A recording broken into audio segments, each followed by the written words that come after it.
Well. What have we here? Alright, alright, alright, alright, alright. Alright, there we go. Music is off. No fun to be had. It's fine, everything's fine. Where was I?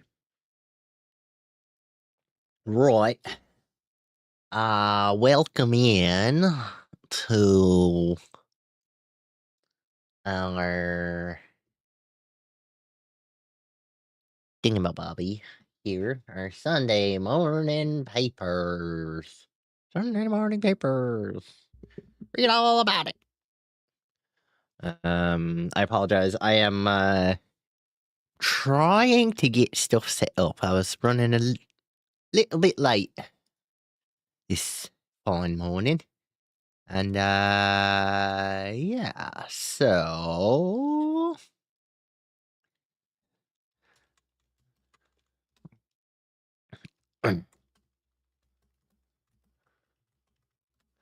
um yes. All right. I think we are good that I can uh yeah. I'm gonna try and do a recap, which is going to be interesting because the paper itself doesn't have. There we go. There we go. There we go. Why is my ruse so far off? Rue. No. All right, hold on. We're gonna fix the rue. There we go. Now we're talking. Okay. Gotta have that rue when the emphasis comes through. Anyway. Where was I? Right. Words, things. Okay. So this is the conclusion of the paper by Lawrence Calhoun that was given at the 2025 Metaphysical Society of America meeting. So again, I'm gonna say this is a draft version of this paper. I do not know if he updated and published elsewhere, but I just wanted to throw that in there. This is a draft version that we're kind of going through. So, but it's just kind of a fun jumping off point for us to talk about random philosophy things.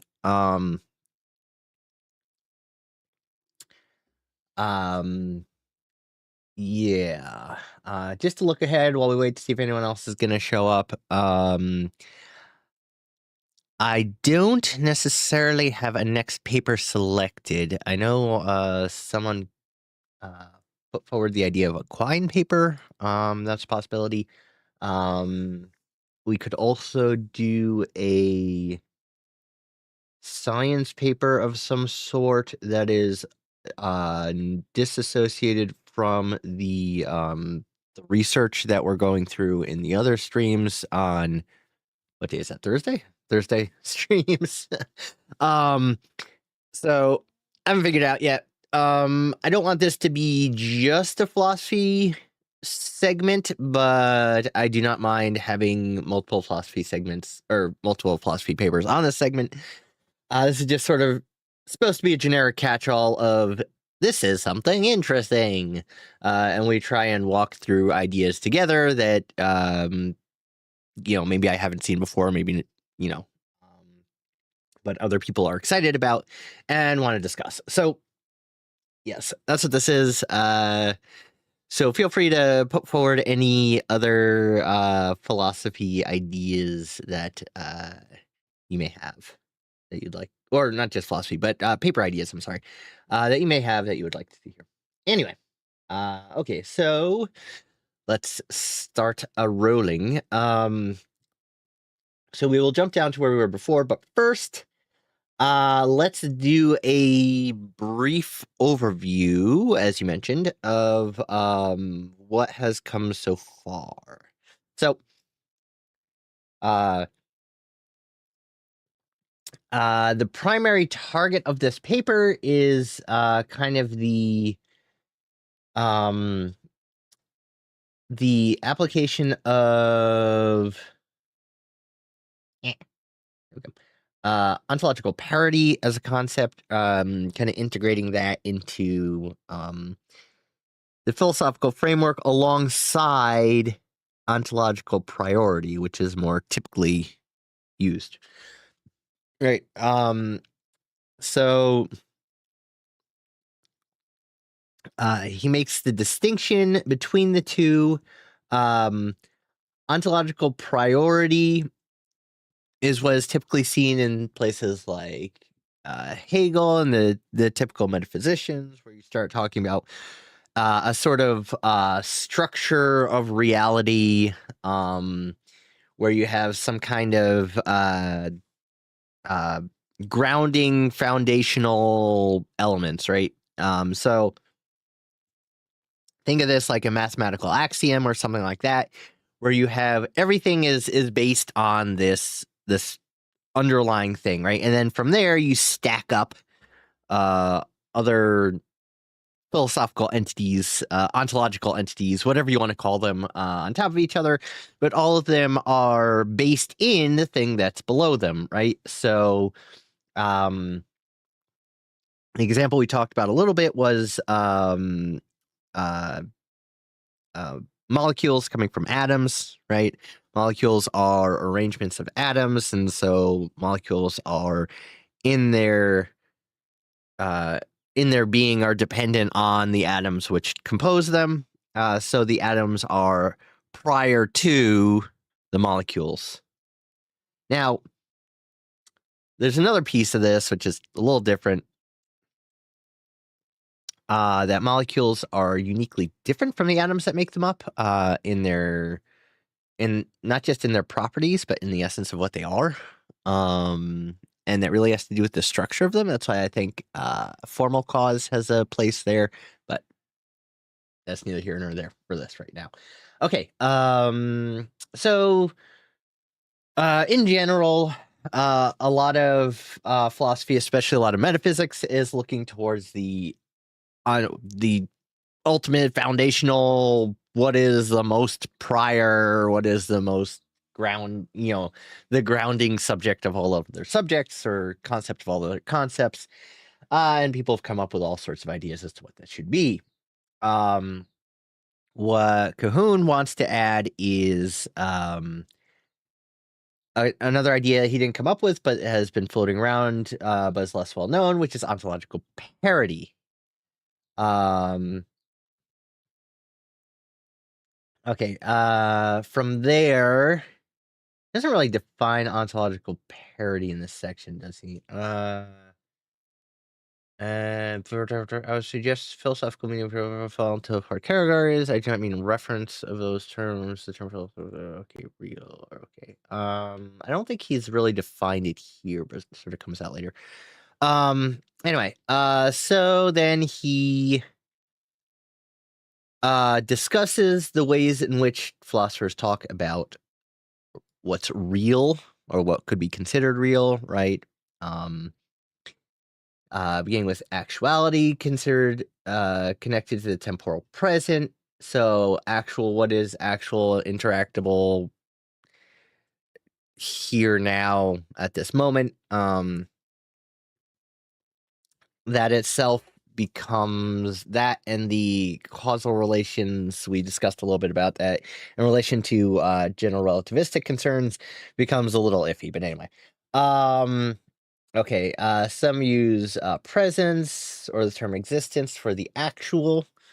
So the actual is determined as causal through causal connectivity, essentially, right? Objectivity. So objectivity are the things which multiple subjects can agree upon as exterior to the subject.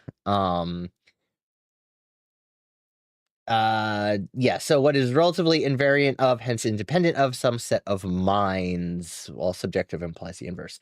So whether or not you have direct access to those things that that impact mind, the fact that they can impact mind in an agreed upon way makes them in some way independent of the subject, right? Some aspect of them is independent of the subject, even if you can't necessarily say what that thing is that is independent of the subject, but right. So, yeah. Right. Some philosophers claim that reality arises out of the subjectivity of human experience, but they're typically interested in the intersubjective, not the idiosyncratic experience, right? So, you want to differentiate the things which only exist for a single subject from those that are cross-subjective, if you will. And those sort of, the what's it called? Plots, uh, um, my brain keeps wanting to say Van de Graaff, and that's not right. Anyway, the circle plots where you're like, oh, this is the overlap area. And this overlap area is what they agree on, right? Anyway. Why am I forgetting the name of the stupid plots?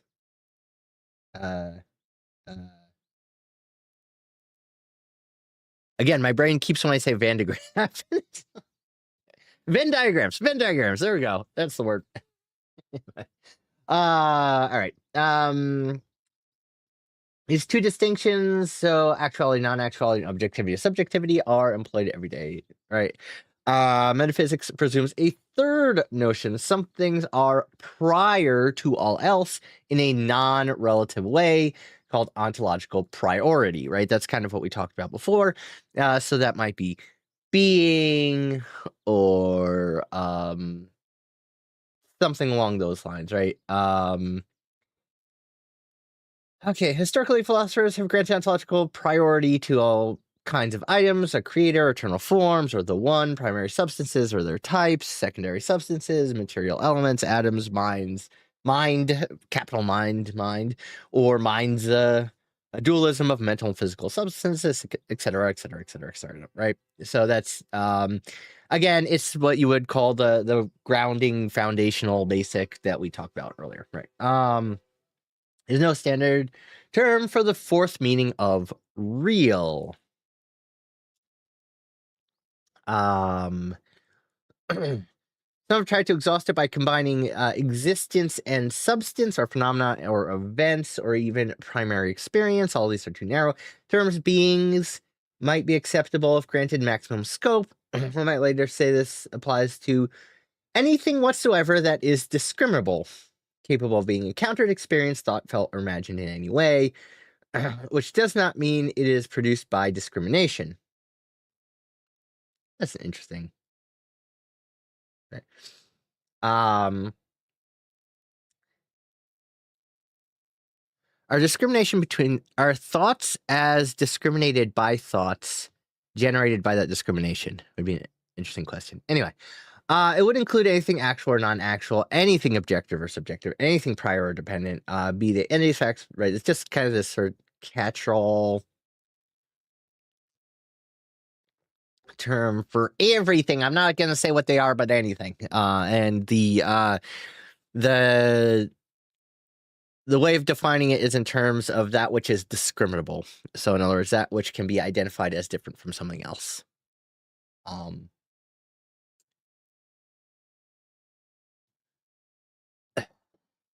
I don't know how I feel about that, but anyway, I have questions about that concept. But okay, so American philosophers came close to articulating this in his radical empiricism. William James claimed the distinction between being mental and being material was not substantial, but relational and functional.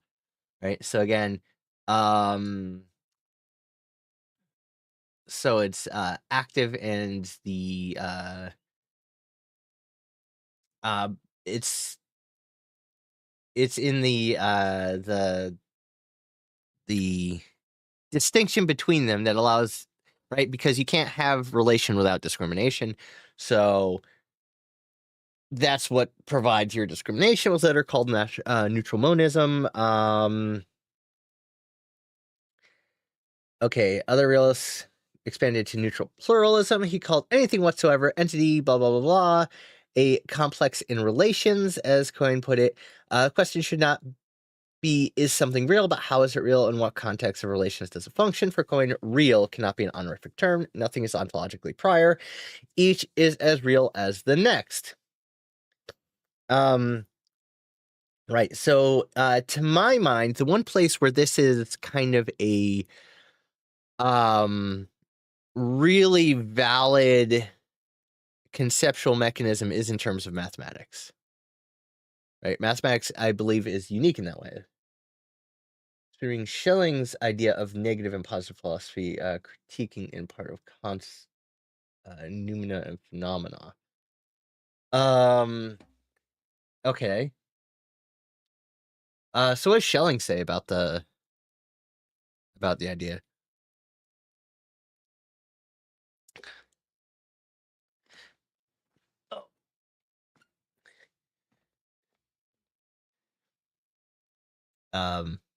See, for well, I'll keep going while you're typing that out. To my mind, just going back to this, within the bounds of mathematics, things are absolutely relational, right? In other words, yeah. I'll look forward to it. Definitely send it to me. So in other words, oh shoot, I forgot to go live on 1 second. I forgot to do something because I am a bad streamer. Got it.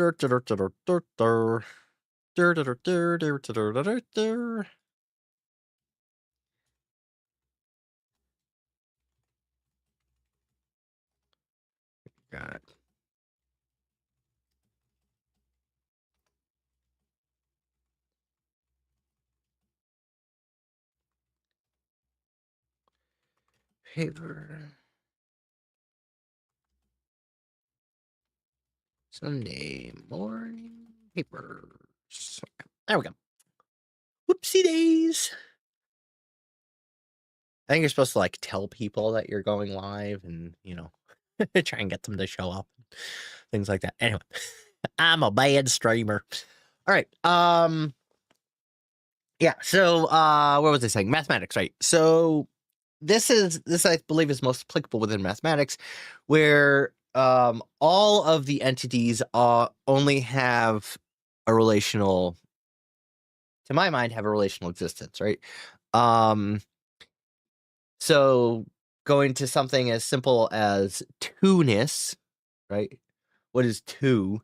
Two is only two as relational to all the rest of mathematics, right? So mathematics doesn't have a dependency in that way. It's all immediately existent as this interconnected set of relations that is required in order for any element of mathematics to have meaning. Anyway, I don't know how far that applies outside of mathematics, though. Okay. Right. So nothing's ontologically prior. Just this. Right. Where did we stop last time?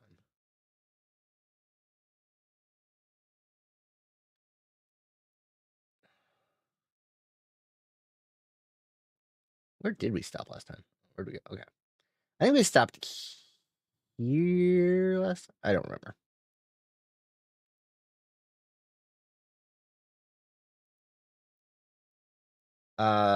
We'll start reading in depth here again and see if not ontological.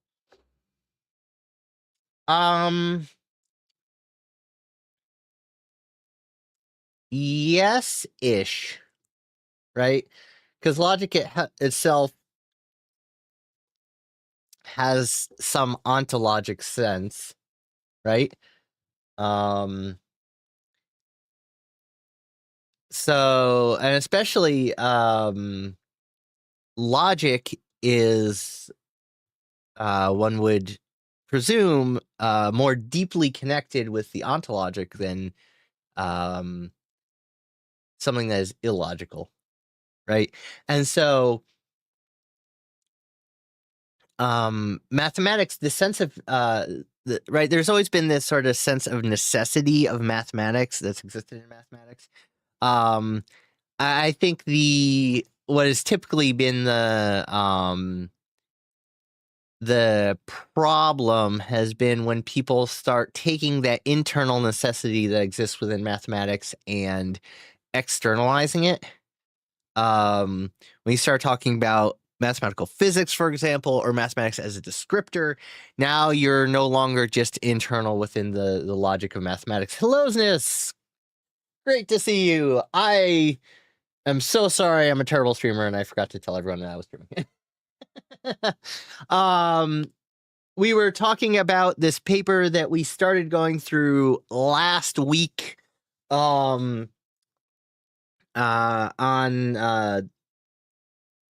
philosophy, specifically on metaphysics and ontology, where Lawrence Calhoun is talking about this idea of ontological parity versus ontological priority. And so we were just kind of briefly going over the things we had done before. Essentially, long story short, ontological priority is sort of this pyramid idea, right, where everything up here is dependent on all the things down here, right? So these things are in some way necessarily prior to these things, like atoms are prior to a molecule, right? That's the concept of priority. And then we started going into some of these other ideas that came up, which includes that, well, there isn't really a priority in that sense. It's just you have everything that's there, and it's defined by the ability to discriminate one thing from another thing, right? To differentiate one thing from the other thing. What I was saying from that is that kind of logical construction makes the most sense within mathematics, right? Where if you think about what 2 means, right, as an example, 2 doesn't have independent meaning. It only, unlike, say, a physical entity, right, which can be said to have some sort of independent existence or independent meaning, 2's meaning is entirely dependent on the relation between 2 and 3 and 4 and -1 and 3i minus 4 and the entire structural woven interrelations of mathematics is all necessary and immediate in order to give something simple like 2 any sense of what 2 itself is, right? 2 only exists as a relational being. It only exists as some sort of logical relational form. And so what I was saying, the mistake that I think some philosophers have made is they've looked at that sort of internal necessity that exists within mathematics, right?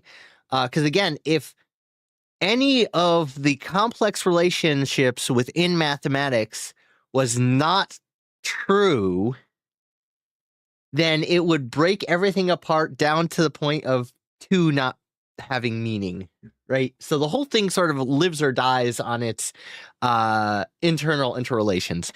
And so some people have taken this and said, well, hey, look, we're pretty good at describing sorry, phone vooped. We're pretty good at describing physical reality with mathematics in some ways, right? And is even back to saying that we have 2 sheep seems to in some way participate in that idea of 2-ness, if you want to use the Platonic terms. So therefore, the same logical necessity that exists in mathematics exists in the things that you can describe with mathematics. And I think that is not necessarily a valid leap, right? Certainly not in itself is it a valid leap, and you would have to do a lot of other legwork to get there. But a lot of people have made that leap. So, and of course, Plato most famously, and all the people came after him. But yeah, I to me, mathematics is a almost a linguistic structure when it comes to describing reality. But anyway, all right, where were we? Right, we're in the middle of this discussing this anyway. As Cohen put it, the question should not be, is something real, but how is it real, right? And the fact that is discriminable as something to begin with, you've already kind of preloaded the fact that it's real. So you can't ask, is something real? Because you've already preloaded that reality in the definition of it, in identifying something to think about. But how is it real? In what context of relations does it function, right? So it's this kind of, again, how I was discussing mathematics, they're trying to put this concept onto physical reality as well, or the reality outside of the that sort of logical structure, and say, well, everything is real in terms of its interrelations. Right, nothing is ontologically prior. Okay, and they called this idea objective realism. For example, we regard railroad tracks, and we had this whole discussion of the different views of a railroad tracks, right? So the question is, when I say that I'm standing on a set of railroad tracks and they look like they're converging, is that less real than my thought that they are parallel, right? The fact that they are parallel, which is necessary for the train to travel down them. Which is more real? Can we say something true about the reality about one or the other? And so what this group of philosophers is trying to say is that, well, no, neither of them is more real than the other. They're just real in different relations, right? The convergence of the visual perception of the railroad tracks is just as real, but it's real in the relation of the person on the tracks who has a certain type of visual capability, right? That's the reality of it, which is different from the reality of the train traveling down the tracks, which are parallel. Otherwise, the train would fall off the tracks. But that's also real in exactly the same way, right? You can't give one priority over the other. They're just real in different relational aspects. Right? That's what they were thinking.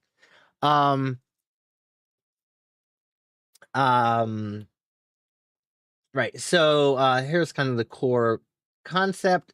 The tracks are objectively relative, functioning in different contexts with distinct but related properties in each, right? There's also an interrelation between the fact that the tracks are parallel and the fact that the tracks look like they're not parallel to someone with certain types of visual capability. There's a connection between the two, right? They're both connected to the same things, these tracks, but they're interacting with different relational contexts, so they exist differently there, right? And so no mistake is made as long as we keep the context straight. So it's not that the tracks really are parallel, but just look like they're convergent. It's that the tracks are parallel to someone traveling down the tracks and convergent in the view of someone looking down it, right? These are both true. You just have to qualify what you're talking about with those relations that give them their validity. So the domain of discriminable complexes, characterized by ontological parity, does have some restrictions. Around square, anything self-contradictory, which we cannot coherently conceive, is excluded. This is an interesting one, right?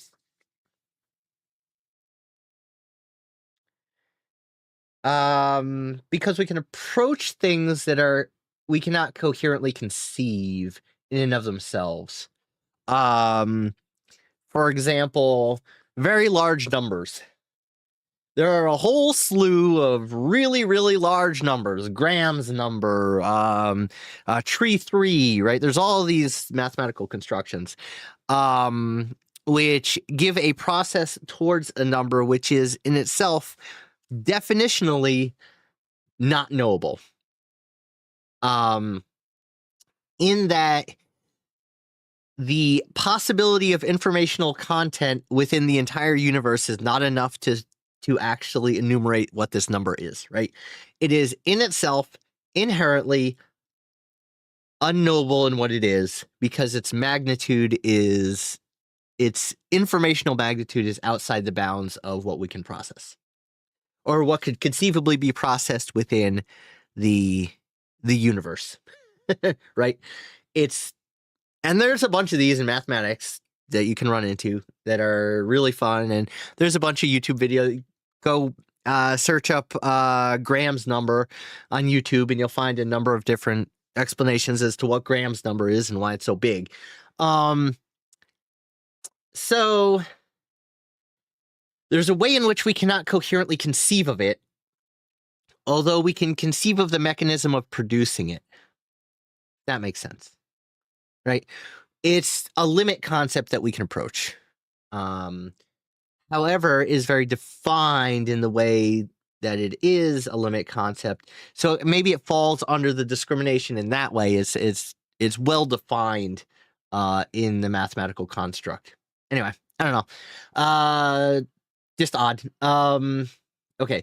Maximally collective terms like the whole, all, or everything are excluded as indiscriminable, right? Because if you're so broad that you're including anything, then you can't. It's if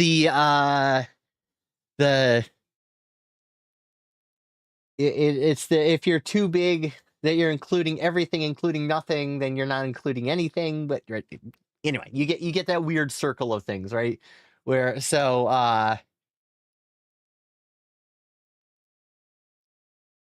if I say I'm including the circle and everything not in the circle, I haven't really described anything, right? There's not. Anyway. Right. So, likewise, simples are excluded as being incapable of further analysis or contextual variety. Ontological parity avoids anything first or final. So it's different than ontological priority, which says these things come first and these are dependent on those. Okay, we may summarize the four reals. Ontological parity is close to what philosophers mean when they say beings, if widely applied. Actuality is what is comparable to presence or existence, right? If something has existence, it has some actuality to it. If these have discriminable opposites. So in other words, in order to say something actually is, you have to be able to separate it from something that it is not. Again, the identity of the circle is by what's excluded in the circle. Okay. If these have discriminable opposites. Objectivity is whatever is invariant across sets of perspectives, agents, or minds, right? So it has to have some independence. Yeah, it's identity indifferent. That is exactly it. Right? Identity is defined by difference in that sense, right? Ontological priority is whatever is uniquely independent. For many philosophers, it virtually defines metaphysics and inherits the hopes of the classical or religious traditions for an honorific of real, right? So again, classically, ontology, study of existence, has talked in terms of these most foundational things, pure being, or or property, or whatever you want to say is the most basic thing.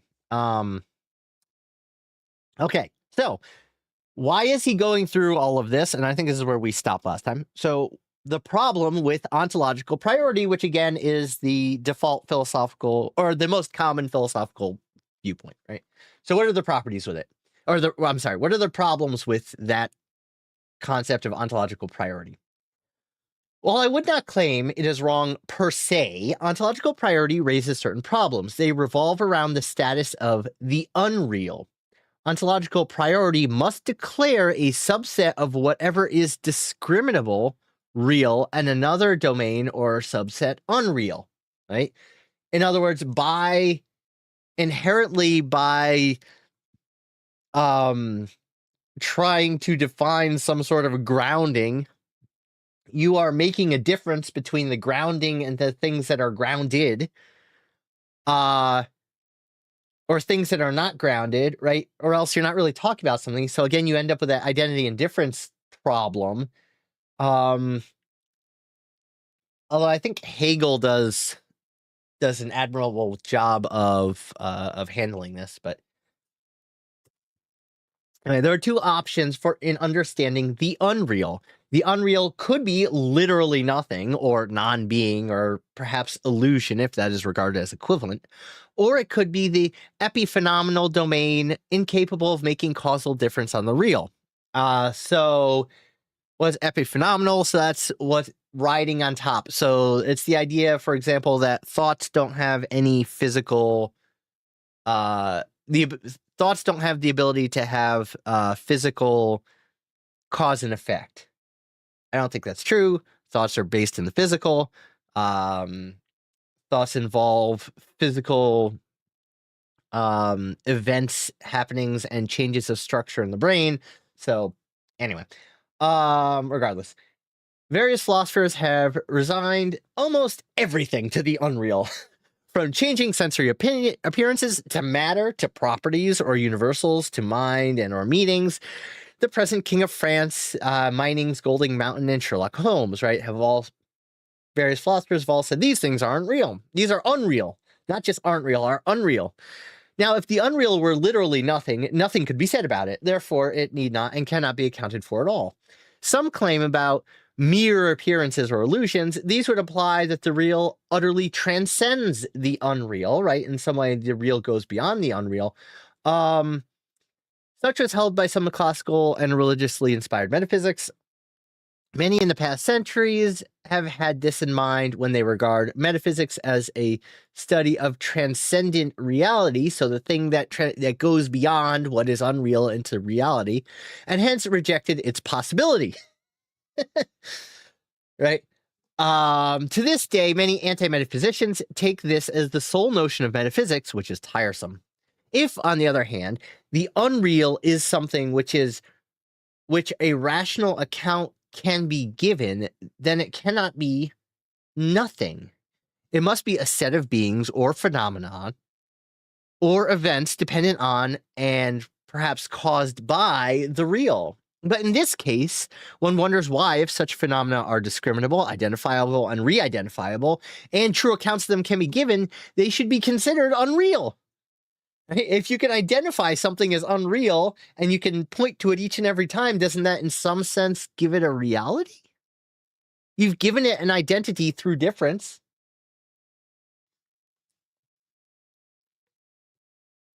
I don't know. It's a good question. As noted, the common claim is that they are epiphenomenal and play no causal role with respect to ontologically prior real. So again, they like to lean on this causal piece, right? So they cannot cause any change, therefore they are in some way not real, which again has all the other questions of what do you mean by causal, because there are no thoughts are not differentiated. Thoughts are grounded in physical cause and effect, and so by running down the line of thoughts, you are necessarily running down a parallel line of physical cause and effect that is occurring. So in that very distinction, it's kind of, I think it undermines the. Yeah, I think this is founded in an old version of mind-body dualism that is not valid. Anyway, this leads to the second issue, one of justification. Historical metaphysical schemes often claim to be justified by an a priori, self-evidently true claim or set of claims. So a priori means before experience. So in other words, independent of sense experience, right? This is purely a logical construct. And so I can follow a line of logic, and if the logic is internally consistent, then therefore it is valid. That is not necessarily true, but that's beside the point. And things are self-evidently true. So in other words, they are not something is self-evidently true if to deny it you fall into a contradiction, right?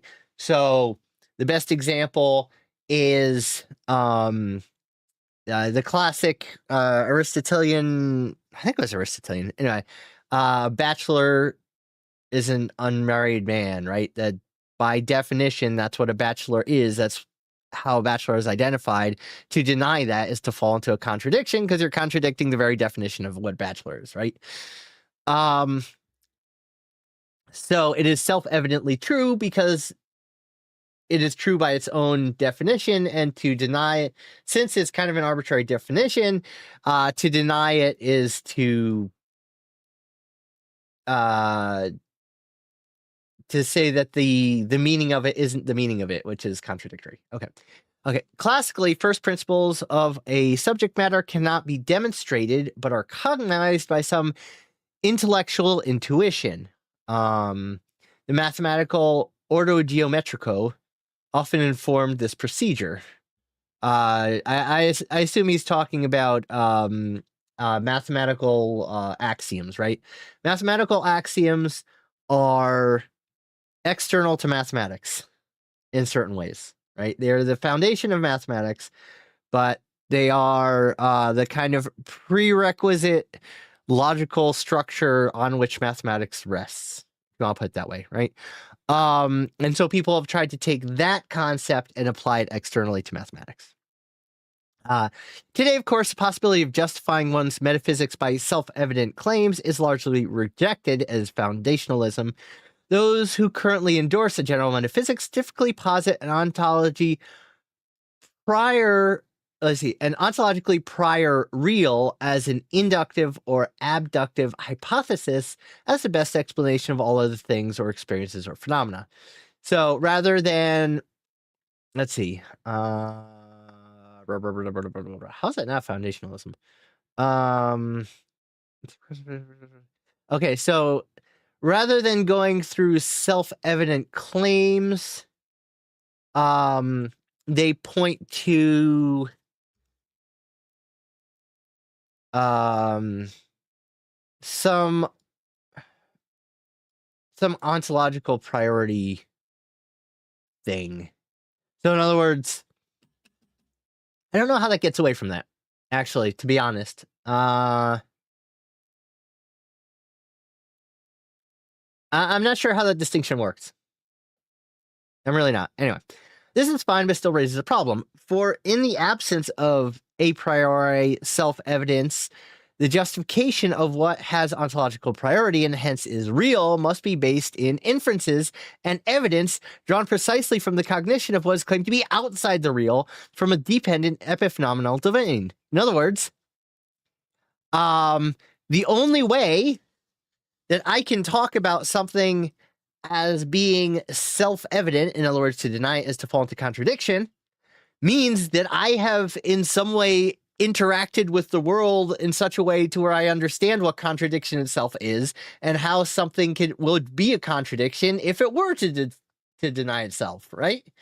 I have to have an understanding of what a bachelor is, right? What bachelor means in terms of, I don't get bachelordom as a concept just on my own independently. It has to come from interaction with other people, with the concepts that exist, concept of marriage and things like this that exist within society, yada, yada, yada, yada. And all that has to be there first before I can identify this idea of bachelorism and then say that to deny is to fall into a contradiction, right? So I have to have something from the external. I don't get to these self-evident, or even the idea of something being self-evident versus contradictory on my own.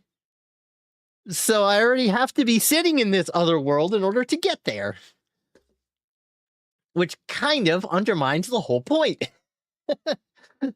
For example, contemporary physicalists who accept the ontological priority of the physical take anything either to be physical or an instantiation or property of the physical. They typically take the core of the real to be actual and objective physical entities understood nominalistically as particulars interacting under laws through efficient causality. And efficient cause is typical action-reaction cause, right? A billiard ball A smacks billiard ball B, therefore billiard ball B moves, right? So you can ask, why is billiard ball B moving? That's a really hell of a sentence to try and say. Why is billiard ball B moving? Billiard ball B is moving because it was hit by billiard ball A, right? That is action reaction. The cause of the movement of the second ball is because it was hit by the first ball. That is efficient cause. Right. So the physicalists are saying everything falls under this, everything is external, is a physical entity that interacts with things in terms of physical cause. All good. Welcome, Toasty. Always great to see you. No worries at all. Feel free to pop in and run away. Thank you for swinging by. Anyway, so where was I? Right. Like historical atomism and more currently the most elementary components and forces studied in physics, right? They say that that's the only thing that's real, right? You just go down and down and down until you find the most basic forces, and that's the only thing that's real, and everything else is just shenanigans. They make mental contents and properties supervenient on physical processes, which means mental contents cannot make a causal difference, right? That's kind of what we were talking about with the idea of epiphenomenalism, which is that the mental floats on the physical, but cannot cause any downward effect on the physical, right? They're just thoughts. Thoughts are just in and of themselves, and they just sort of float around, and they can cause other thoughts, but they can't cause anything physical. Right. So they make a mental contents, right? Which means mental contents cannot make causal difference. They must therefore regard my experience that my decisions or felt emotions make causal difference to my behavior as an illusion or an epiphenomenon. Such phenomena are at best, in Wittgenstein's terms, wheels playing no role in the mechanism. Right, so that's kind of the physicalist. I would say this comes from a deep-seated misunderstanding of how emergence functions. If I think of, again, I was talking about thoughts riding on physical, right? There are physical processes and structures that are necessary to thought, right? And those structures are, the changing in thoughts are being paralleled by changes in those structures. But there is, to my mind, upward and downward causation that's occurring. And there is a kind of interactive interplay that's happening where in order to fully describe what's going on in terms of the physical changes that are occurring in the neurology of the brain as thoughts change, you have to follow the line of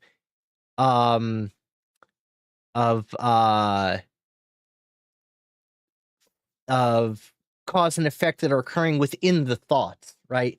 So these things are not separated in this way. You don't have, I don't like this. Again, this really comes down to a dualism that I think is completely wrong.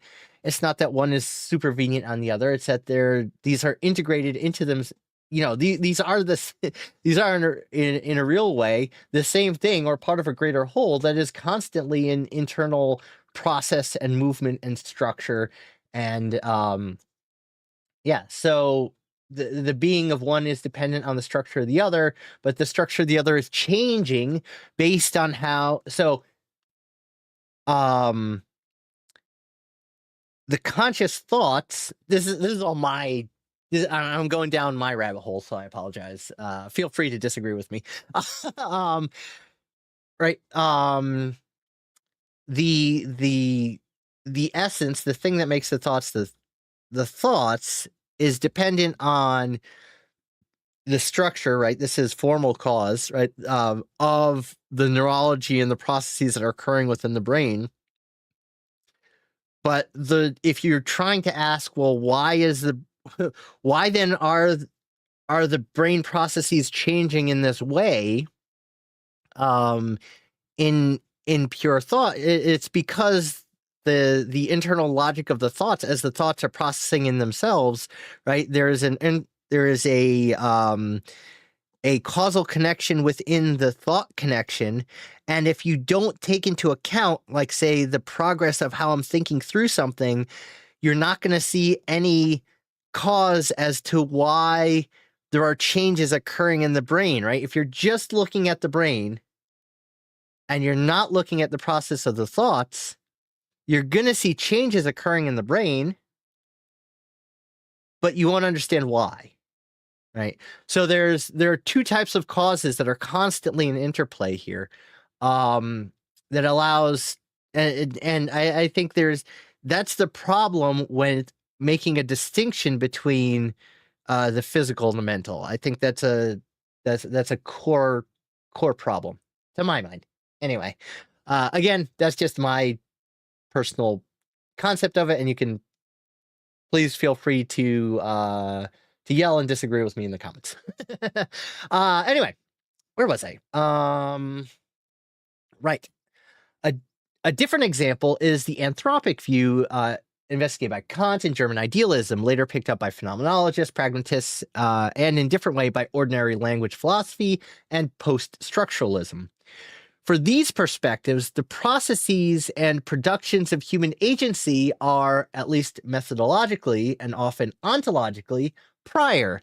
So in other words, under this structure, I'll finish the sentence. That is, they either are the real or the process that produces the real. So that switches everything on its head, right? The only thing that we could talk about as existing are the mental processes. That's it. That's all we have, right? We don't have access to anything else. We only have our mental processes. That's all that's there. So those are the only things that we can actually say are real, and everything else is right. That's how they're. Oops, that's what they're saying. Causing problems. Right. Such thinkers accept either a purely objective real that is independent of human cognition but unknowable, that's Kant, leaving all we know as real to be the structured human processes, as in Kant, or the processes of mind, of which human agency is one expression, the real or that out of which all else arises, as in Hegel. Sorry, let me reread that, right? So either a purely objective real as independent of cognition but unknowable, right? So there is something out there, but we have no access to what's out there, right? But we can say there's something impacting us, but we can't say anything beyond. We can't discuss anything outside of the impact itself that it has on us. Or it makes the processes of mind, of which human agency is one expression, the real, or that out of which all else arises, as in Hegel, right? For Hegel, thoughts are kind of the primary thing. Or they will regard all reality we can speak of or know as dependent on and constituted by human intentionality, actions, language, or cultural signs. That is a hell of a sentence. People always say I have run-on sentences, and the reason why is because I've written too much philosophy stuff I write and run on sentences is bad policy. Anyway, right. So this is the other side of things, which is saying that instead of saying thoughts are unreal, they're saying thoughts are the only things that are real, right? The mental is the only thing we have access to, or the only thing that produces reality. Now, these views do not need to banish reals that are unrelated to anthropic processes, but they must deny such things causally impact the content of anthropic processes. In other words, they can say there are things that are going on outside of the human mind, but we can't say anything about their ability to causally impact the mind and its ideas. Hence, my practical experience that a physical, chemical, and biological events routinely cause changes in my mental contents or meanings is purely an illusion, right? This starts getting really close to the brain in a vat idea, right? This is like the Matrix. Things are real because the mind makes it so, and the only thing that you can experience, and so the only connection you have to anything that's real is through mental processes such as sense perception and these sorts of things, kind of the structure of how thinking functions. My point is that each of these contemporary forms of ontological priority, physicalism and anthropic views, treat some domain of evidence as illusory or epiphenomenal, right? In either one of these two, you're throwing out the other one. In fact, they carry a Cartesian echo. That's what I was saying. They carry a Cartesian echo, the notion that human mental processes and the non-human world cannot causally impact each other. It's just what I was saying. On one hand, physicalism must regard a large zone of human experience and cultural meanings as epiphenomenal, making no causal difference to anything, quote, real. As I have argued elsewhere, such reductionism explains something about almost everything, but everything about almost nothing. On the other hand, anthropic views hold, to quote another side of James, that, quote, the trail of human serpent is thus over all, unquote. Now, it is true that natural science depends on human experience and cognition, is a cultural creation, and that we know, and that all we know has some relation to us. But are the objects of that cognition, what knowledge is knowledge of, dependent on the relation? Not commonly. We know that dinosaurs existed 66 million years before humans came into existence. The human serpent, like all serpents, evolved. It was caused by environment that existed independent of and prior to it. Experience and nature may be symbolic, as Joseph Margolis claimed in Reclaiming Naturalism, but they are symbolic in human experience. From that symbiosis, we infer that it was produced by a larger, older reality. Anthropic processes are dependent on, causally impacted by, reals that are prior to them. I would agree 100%. No notes. My point is that no one field of inquiry, physical or anthropic, owns the real. All subject matters, from physics to biology to history to psychology to art, are part of reality's complexity and capable of making causal difference. I agree with that too. The task of an adequate metaphysics is to represent and integrate this complexity, not reduce it, right? If you artificially reduce it, you're abstracting away from reality. As the saying goes,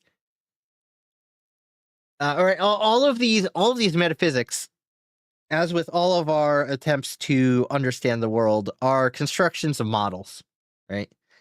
And models are, as the saying goes, all models are wrong and some models are useful. And so the less that we abstract models from the things they are trying to model, the better chance we have of gaining some sort of understanding in a real way. Anyway, the problem with ontological parity. And this is the last section. Okay. Alternately, we may employ ontological parity. Whatever we discriminate functions in a set of relations or other discriminations. All are real, none are more or less, quote, or none are more or less real. Quote, real is no longer an honorific term. We then understand any discriminable complex contextually in terms of its location and function. So in other words, this is going back to the relational idea, right? That's saying that the sense in which things exist only is coherent in terms of the relations that it is connected to. Again, I think this works the best in mathematics, but whatever. That was the objective realism of the Columbians with their principle of ontological parity. However, by itself, ontological parity cannot produce an adequate metaphysics, meaning an account that yields general understanding. Yields mere pluralism, reals functioning in different orders of relation. The notion that the train tracks are equally, really convergent and really parallel provides no guidance in deciding which context is dispositive. I don't know what that word means. Its respect for difference over unity might indeed be called postmodern. I do not take this term as an insult, just as a form of advanced critical inquiry whose sophistication exceeds the inquiry's practical use. Like a jet airplane trying to climb out of the atmosphere, this inadequacy of ontological parity will not be surprising to most philosophers. After all, they may ask, without ontological priority, exactly what is there left for metaphysics to do? In his Philosophy and the Scientific Image of Man, Wilfrid Sellars, former president of the society, the Metaphysical Society of America, famously suggested, quote, the aim of philosophy is to understand how things in the broadest sense of the term hang together in the broadest sense of the term. Sellars should have called this definition of the definition not of philosophy, but of metaphysics. He could not, I believe, given his presumption of a positivist view of science, but his formulation is perfectly plausible. Metaphysics can provide understanding if it can show how things, in the broadest sense, hang together. But how can we possibly say, quote, how things hang together, unquote, without any form of ontological priority? Took me 30 years to figure that out. The answer is, of course, with relative priority. Priority can be introduced into the domain of ontological parity as long as it is objectively relative. Okay. Define what that means. There are discriminable complexes which depend on others. The Sellerian aim is satisfied by particular distributions of relative priority among discriminables. One could distribute relative priority in different ways. For example, idealism, physicalism, dualism, transcendental philosophy, process philosophy, etc. But one must argue for each of these distributions, that is, to find reasons and evidence for them. Where is such evidence? In the domain of ontological parity.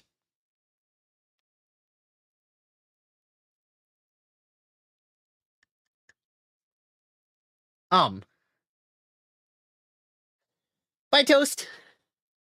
Have a good one. Thank you so much for stopping by. Right. One could distribute relative priority in different ways. For example, idealism, physicalism, dualism, okay. But one must argue for each of these distributions, so each of the ways that you set up relative priority, let's argue for and find robust evidence for them.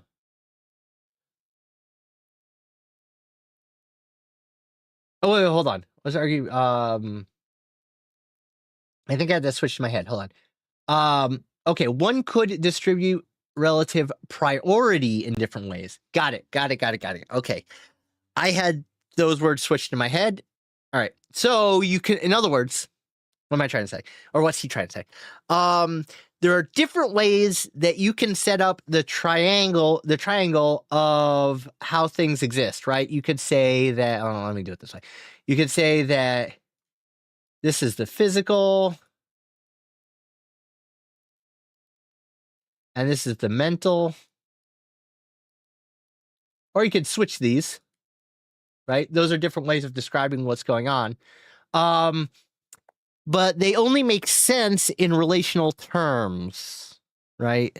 So the only way that you're going to get a description of one versus the other is in those sorts of relational terms that parallel the tracks are really parallel and the tracks are really convergent, right? For the train tracks. So the priority, which mechanism you are using depends on how you're trying to use it and what you're trying to use it for, is I think what he's trying to say, right? So in other words, you can set up whatever set of priorities, relative priorities you want to set up, but it's going to be for a different purpose. I think that's what he's trying to say with this. My own metaphysics is an emergent naturalism, so is mine. Let us return to the train tracks. Ontological parity insists their parallelism and convergence are real. In other words, they're both parallel and convergent. But that parity does not forbid us from saying more. We have robust evidence that the context in which the tracks are convergent is nomenologically different from the context in which the material tracks interact with the biological system of binocular vision. Is dependent on, right? So in other words, just saying the tracks are parallel or the tracks are convergent is not enough. You're missing something, right? And that's why you have the apparent contradiction. As soon as you give it the context, the relations that in which that concept exists, then all of a sudden you have something that makes sense. They are convergent to a person standing on the track. They are parallel in that a train traveling down it is not going to fall off, right? Each is real, none is more or less real, but one really depends on the other. The real convergence happens to depend on the real parallelism, but also depends on the nature of the vision of the person standing on it. That priority is relative. My naturalism holds that cultural signs emerge from social minds, mind from biology, biology from materiality, materiality from the physical, without claiming any is the sole reality, the foundational reality, or the sole locus of causality. I agree with that too. That's kind of what I was saying before about the interactions with the mental, between the mental and the physical. I'm not arguing for that naturalism today. My present claim is that an adequate metaphysics of whatever kind ought to adopt the principle of ontological parity of the real at some point, whatever else it then claims. Each metaphysics is one distribution of relative priority of function among others, which could be constructed by considering the implications of ontological parity. So again, goes back to the idea that all of these metaphysics, right, all of these philosophical approaches are models that we are making of reality. And they are true in a certain sense of being true, right? They are valid within certain constraints. And unless you are very conscious and careful about what those constraints are, you're going to miss where it goes off the rails, because it will go off the rails somewhere.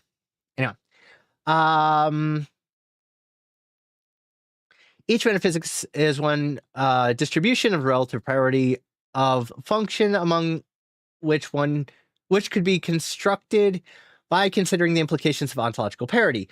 Whatever metaphysical account one favors, somewhere in the account, the level of description accessed by ontological parity must occur. The zone of ontological parity supplies the real evidence for the claimed distributions of relative independence, dependence, and invariance, which is metaphysics, right? So, and we're almost at the end here.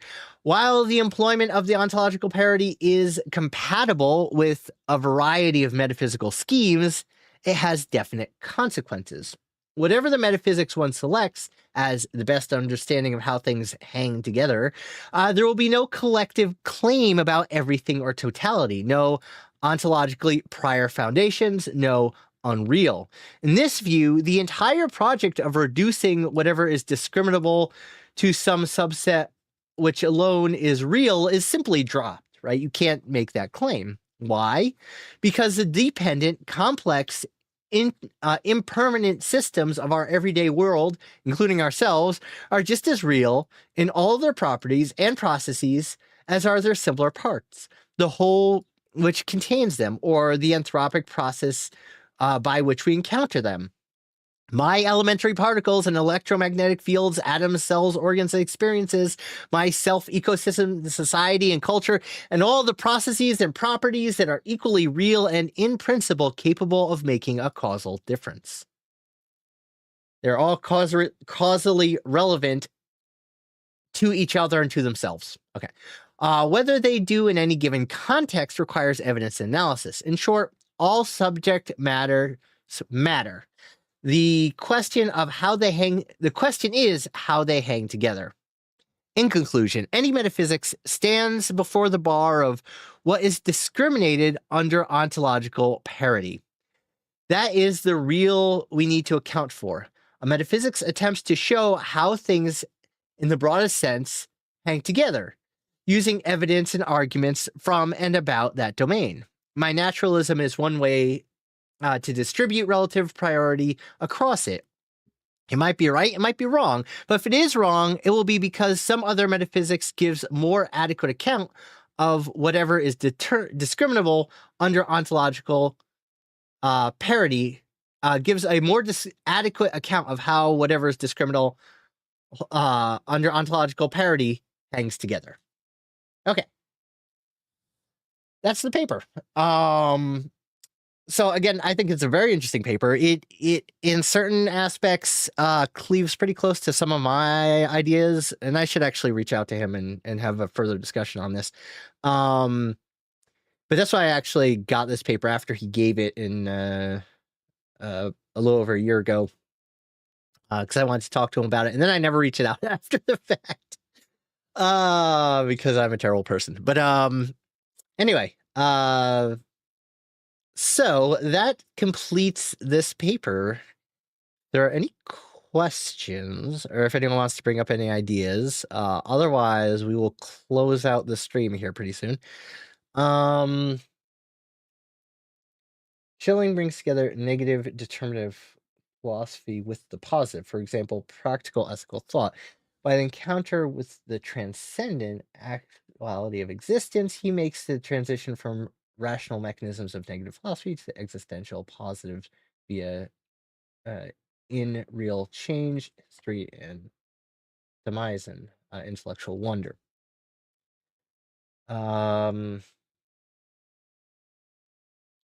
Determinative philosophy was a positive, practical, ethical thought. Yeah, by encounter of transcendent actuality of existence, he makes transition from rational mechanism of negative philosophy to existential positive of real change via in real change history. Okay. Sure. I think that at least within the bounds of this paper,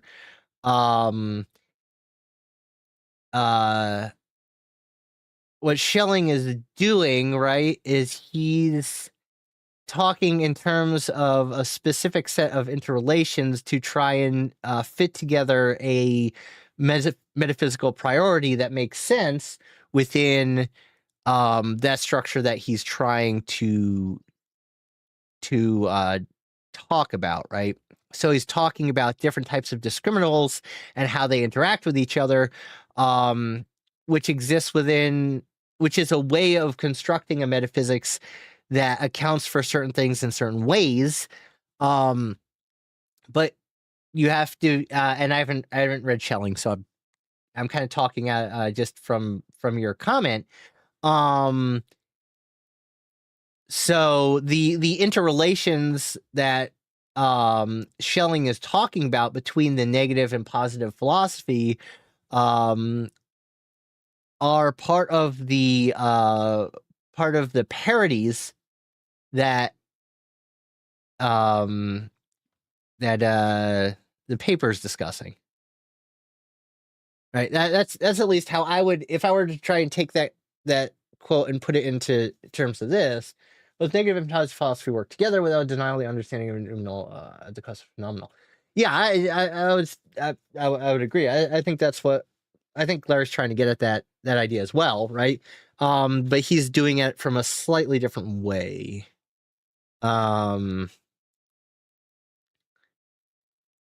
Yes, they do have to work together. Because I think what Larry's trying to say with this is that the all of these things are real in some sense, and the way in which you want to construct these sets of interrelations matter and will highlight different aspects of the things you're trying to talk about, right? So the ways in which you encounter these different ideas and the meanings that they give depends partially on the interrelations you want to set up to discuss what these ideas mean and how they interact with each other. And in doing so, you can build a certain structural metaphysics, a certain structural model of the world, and how thought and other things fit into the world, right? And you're doing it through this combination of priority and parity. To my understanding, that's what this paper is saying. Yeah. So I hope that makes sense in context with the comments you made. Anyway. Yeah. It's a great paper. I really like this paper. Like I said, I have to reach out to him again. He's a super nice guy. But yeah. So thank you for coming along with this this journey of Sunday morning papers. So for the next one, I think I would like to do something a little different, but we'll come back to the philosophy papers on a regular basis. I think they're a lot of fun to go through. They can give a lot of great discussion back and forth. I really enjoy them. So I will start trying to dig up some other papers. If you have any other ideas for papers you would like to see in the areas of philosophy or anything else, please let me know. And we can chug our way through them. I will qualify this with saying I don't know what's going on either. I'm just trying to make sense of things as I go through them and discuss them with you guys. So this is all of us learning at the same time. And that's just sort of how it goes. So I am entirely capable of having bad takes on things. So feel free to call me out at any point for any of these papers. At any rate, our next stream will be Tuesday evening. Last time we did a couple chapters of The Hobbit. I think maybe I'll try doing some games just to do something different. And we'll come back to, I want to keep going The Hobbit, but probably do it like every other week or something. Do a couple of chapters of The Hobbit. Also gives my my voice some time to heal. Yeah, so that is Tuesday. Thursday, of course, will be our next push in the research streams. We're going to be going a little bit through the paper I sort of showed in the last one that I've gone through a few different times on stream here about the coin functions. We're going to isolate the couple of key things, pull them out of there, write them down separately, and then start going on to the path integration. And we're going to look at the path integration in the Wigner distribution space, right? It's really just a different vector space. So, or I don't even know if I guess it's a vector space. You can consider it a vector space. Anyway, So yes, that'll be our next research stream on Thursday morning. And yeah, so we'll just continue from there. I look forward to seeing you again either in the next random stream or the next Sunday morning papers.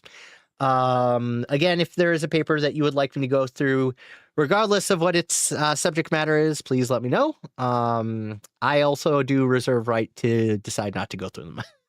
I will put that out there. Anyway, thank you all, and I hope you have a wonderful rest of your Sunday. Have a good one.